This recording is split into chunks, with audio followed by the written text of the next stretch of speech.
A millionaire woman dials 911, her voice shaking with fury.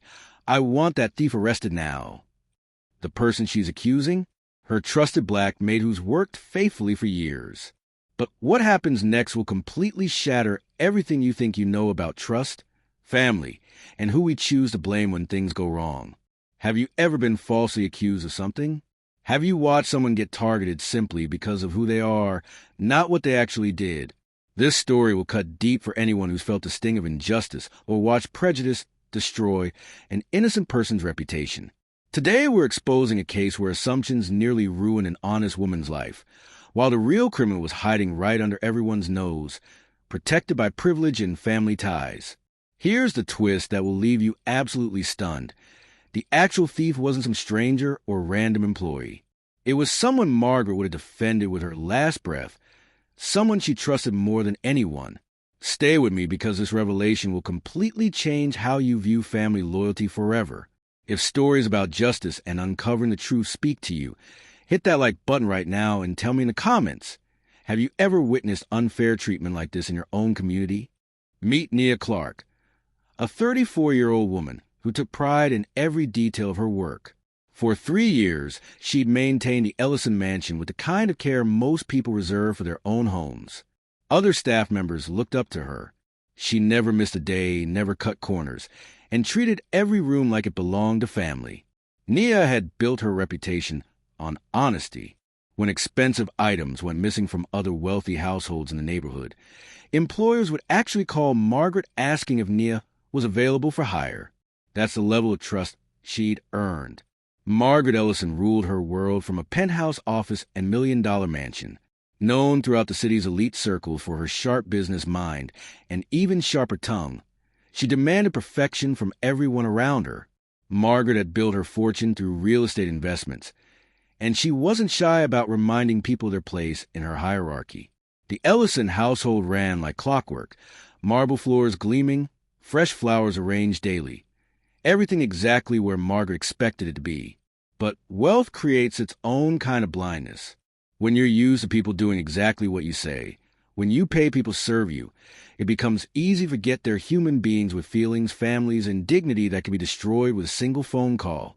The stage was set for a collision that would expose the ugly truth about assumptions, privilege, and who gets believed when accusations start flying. Tuesday afternoon, 2:47 p.m. Margaret storms into her private study to retrieve her grandmother's diamond necklace, a piece worth more than most people's annual salary. She yanks open her jewelry box, her perfectly manicured fingers searching through velvet compartments. Empty. The necklace is gone. Margaret's face flushes red.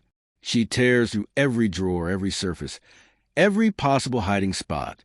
Nothing. Her breathing becomes rapid, her hands trembling not from fear, but from pure rage. Who had access to this room? Who cleaned in here yesterday? Margaret's mind doesn't consider the possibility of a break-in or misplacement or family members with keys. No, her thoughts go straight to one person, the help, specifically Nia. Margaret's logic is swift and brutal. Nia cleaned the study yesterday. Nia would know the value of the jewelry. Nia needs money, don't they all? Margaret convinces herself she's being logical, but what she's really doing is following a script written by decades of prejudice. She doesn't question her assumptions. She doesn't consider other possibilities. She doesn't even think to check security cameras first. This is where everything goes wrong. Comment below if you've seen innocent people get targeted like this because of who they are, not what they've actually done. Margaret picks up her phone and dials 911, absolutely certain she knows exactly who stole from her. 23 minutes later, 2 patrol cars pull into the Ellison driveway. Officers Martinez and Thompson step out, notebooks ready, already briefed by dispatch about a theft by domestic employee. Nia is in the kitchen when she hears the heavy footsteps. She looks up from folding linens to see Margaret pointing directly at her, her voice carrying across the marble hallway. That's her. That's the one who stole from me. What happens next breaks something inside Nia that will never fully heal. She's asked to empty her purse onto the kitchen counter. Her personal belongings scattered like evidence at a crime scene. Her jacket pockets turned inside out. Her car keys handed over so they can search her vehicle. Other staff members watch in horror from doorways, their faces showing the same thought. This could be any of us. Nia submits to every humiliating request with quiet dignity, her voice steady as she answers questions she shouldn't have to answer. No, sir, I didn't take anything. No, sir, I don't know where it is. Yes, sir, you can search wherever you need to. 30 minutes of searching produces absolutely nothing. No jewelry in her purse, her car, her locker, not even a single piece of evidence suggesting she was anywhere near that study beyond her normal cleaning duties. But Margaret isn't satisfied. She must have hidden it somewhere else, she insists.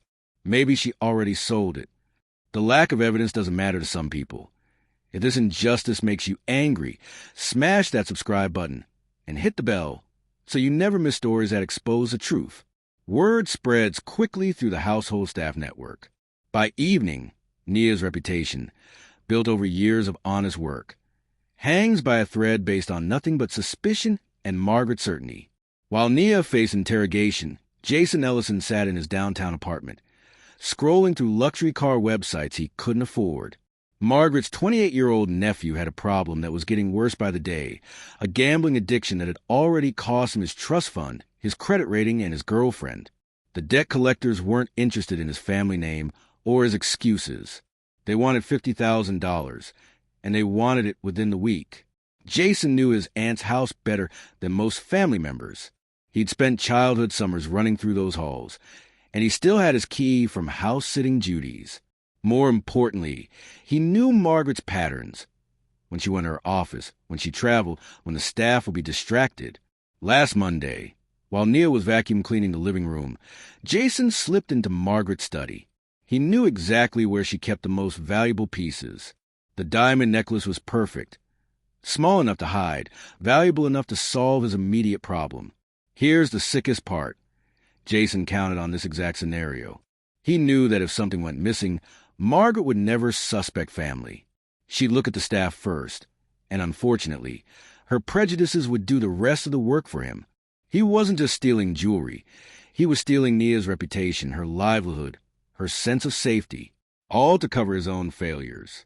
Within hours of the theft, Jason had already contacted a fence he'd met through his gambling circles. The necklace was sold by Wednesday morning. The money transferred to pay off his most dangerous debts. While Nia endured public humiliation on Tuesday afternoon, Jason was probably sitting in Margaret's dining room for dinner, listening to her rant about trust and betrayal, nodding along like the concerned nephew he pretended to be. The person Margaret was protecting was the same person who destroyed an innocent woman's life without a second thought. 3 days after the false accusation, something shifted in the Ellison household.